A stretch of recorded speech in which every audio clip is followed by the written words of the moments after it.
ગઈકાલે Anandnagar police station વિસ્તારમાં એક રેપના બનાવ બનેલો હતો.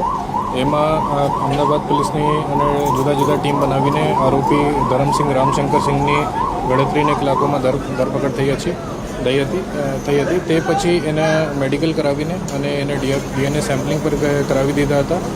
અને આરોપીએ ભોગ બનનારના મોબાઈલ પર ચોરાઈ લીધા હતા, જેને માટે હેબતપુર વિસ્તારમાં એના રિકવરી પંચનામા પોલીસ દ્વારા કરવામાં આવતા હતા. એ દરમિયાન પોલીસથી ભાગવા માટે એને પીઆઈ પરમારની જે પિસ્ટલ છે, સર્વિસ પિસ્ટલ છે, એ ઝૂંટવીને પ્રયત્ન કર્યા. એમાં ઝપાઝપી થઈ અને એ ઝપાઝપીમાં એક પોલીસ કોન્સ્ટેબલને વાગ્યા છે.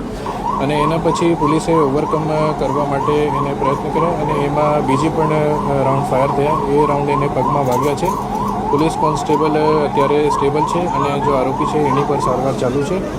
અને એ પછી બોડકદેવ પોલીસ સ્ટેશનમાં 308 અટેમ્પ્ટ ટુ કલ્પેબલ હોમિસાઇડની આગળની એફઆઈઆરની કામગીરી